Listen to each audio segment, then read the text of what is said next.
Merci de nous rejoindre sur la télévision nationale. Bonsoir à tous. Des échanges initiés pour renforcer le système éducatif guinéen. Dans une rencontre, des thématiques clés ont été débattues par plusieurs acteurs de l'éducation nationale. La rencontre s'est tenue à l'école primaire de Kipé. C'est une initiative de la structure Les Engagés, n'est-ce pas, Saint-Martin, Francis Danduno et Alpha Isiagaba. Les défis de l'enseignement secondaire, l'inégalité des chances et la qualité de l'apprentissage. Autant de thématiques majeures qui interrogent aujourd'hui la performance du système éducatif guinéen. À l'initiative de la structure Les Engagés, cette rencontre baptisée Iftar Réflectif a servi de cadre d'échange entre acteurs du secteur éducatif. Objectif, analyser les insuffisances, partager les expériences et proposer des pistes de solutions pour une école plus équitable et plus performante. Les thèmes qu'ils ont eu à débattre, vous avez vu, là on parle d'abandon des élèves en milieu scolaire.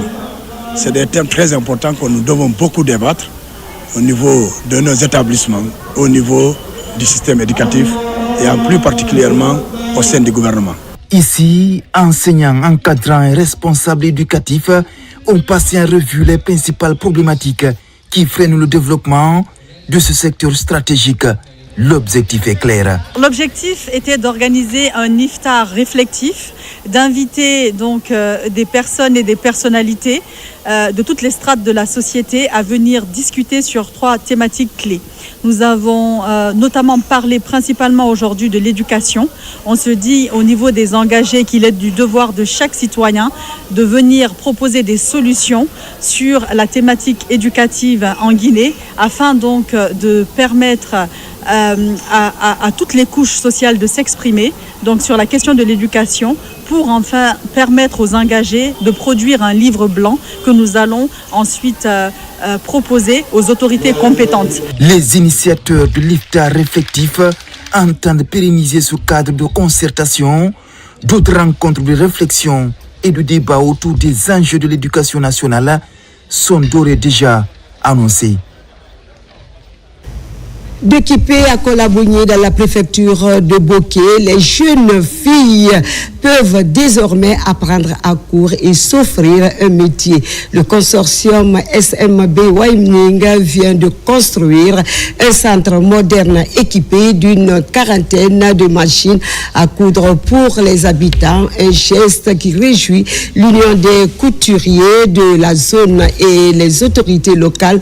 On regarde ce reportage de Mamadi Terna Kamiseko.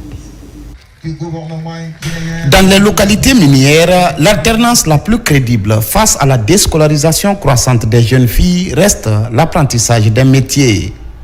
À Kolabougny, dans la préfecture de Boké, une opportunité de taille s'offre aux jeunes filles de la localité avec la remise par le consortium SMB Winning d'un centre moderne de couture entièrement construit et équipé.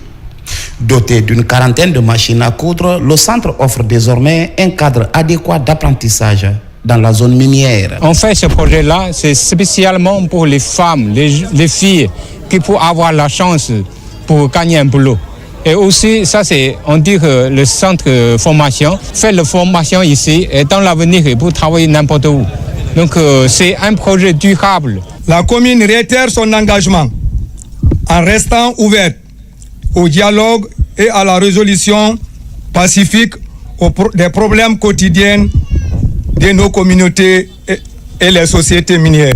Au-delà du geste social, le projet vise à réduire l'écart entre les besoins du marché et les compétences disponibles sur le terrain.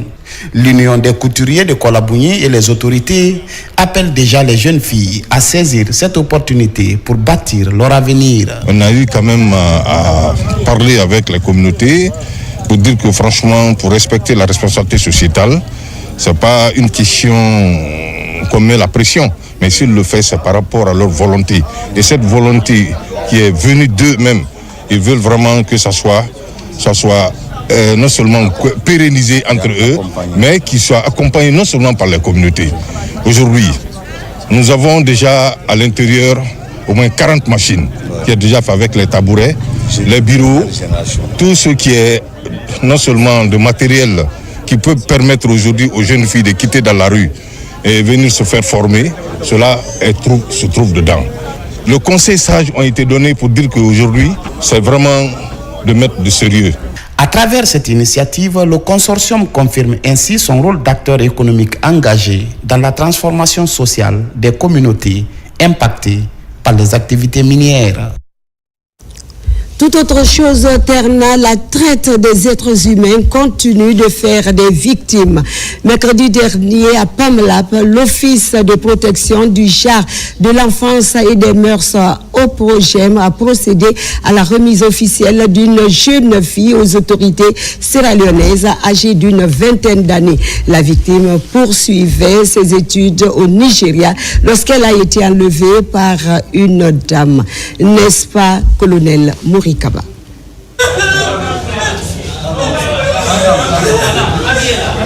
Des joies mêlées aux larmes, c'est la scène émouvante vécue par cette famille sierra-léonaise qui vient de retrouver l'un des siens. Alisa Conté, c'est son nom. Partie de la Sierra Leone pour poursuivre des études au Nigeria, son rêve va rapidement virer au cauchemar. À peine arrivée, la jeune fille est enlevée puis conduite vers une destination inconnue. Nous avons été saisis par l'unité de traite d'Interpol basée au secrétariat général Lyon par rapport à l'enlèvement de cette victime, Alisa Conté. Dès que nous avons été saisis, nous avons reçu des instructions par le biais de la hiérarchie de mettre tout en œuvre pour pouvoir sauver cette victime qui se trouvait dans une des préfectures minières du pays, à savoir Maniana, par le biais de BCN Interpol Conakry. Et nous avons mis tout en œuvre pour pouvoir réussir cette opération. Elle a été victime d'enlèvement, de séquestration et d'abus sexuels. Et comme les conventions qui existent entre les différents États, il fallait procéder à cette remise simplifiée, police à police. La hiérarchie nous a mandaté pour être là, pour pouvoir remettre cette victime au BCN Interpol de la Sierra Leone. Et nous rassurons nos confrères de la Sierra Leone que cette tolérance zéro chez nous dans le cadre du trafic des êtres humains et les pratiques assimilées à la traite. À Pamlap, grâce à la coopération policière, la jeune fille est officiellement remise aux autorités de la Sierra Leone avant de retrouver sa famille biologique. Nous avons été assistés et aidés par nos collègues de l'Interpol, Alicia, qui a été secourue par nos amis de la Guinée. Je remercie la police de Conakry, spécialement l'Interpol de Conakry, pour leur support et la collaboration et le travail mené. Nous allons maintenir cette collaboration. Après plus d'une année de preuves, Alisa Conté retrouve non seulement son pays, mais aussi les siens.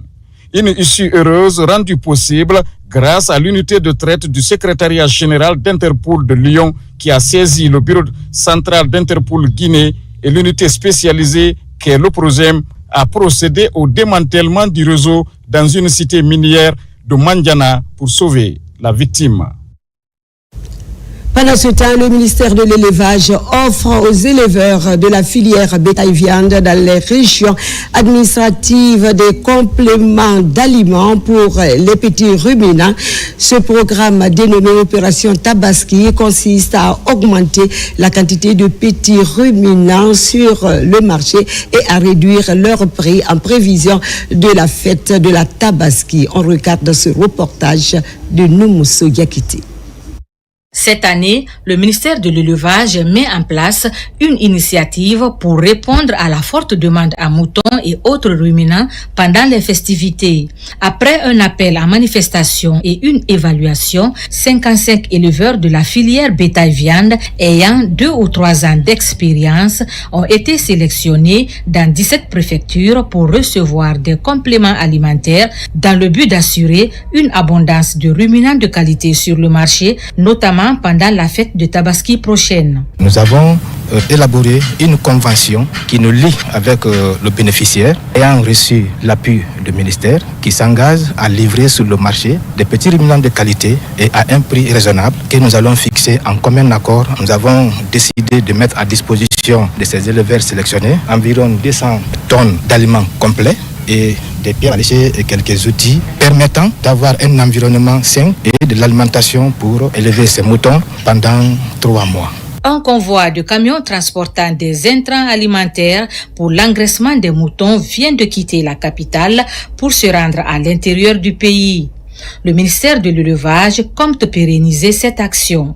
Je voudrais saisir l'opportunité, au nom de Monsieur le ministre Félix Lama, de remercier le leadership visionnaire de son Excellence, Monsieur le Président de la République, Mamadi Doumbouya, de faire de l'élevage une priorité. Le programme portera dans les années à venir et de façon continue pour apaiser le panier de la ménagère. L'initiative, actuellement à sa phase pilote, sera étendue à l'ensemble du pays.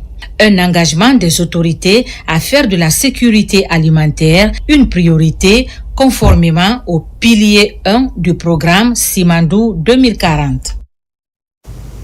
Et enfin, une bonne nouvelle, la 3e édition du Gala de charité des personnes vulnérables se tiendra à la Cité de Solidarité pendant les festivités du mois de Ramadan.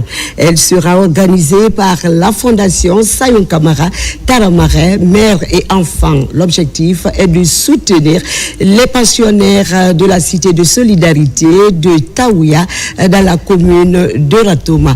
On fait le point avec Mikini Moussa Kamara et Mounir Baré.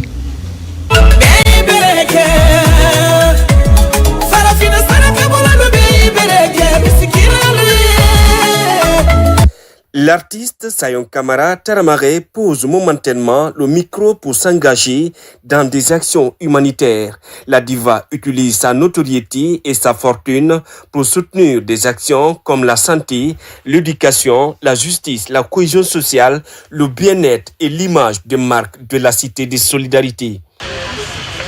La fondation est créée pour les indigents, les personnes vulnérables, pour soutenir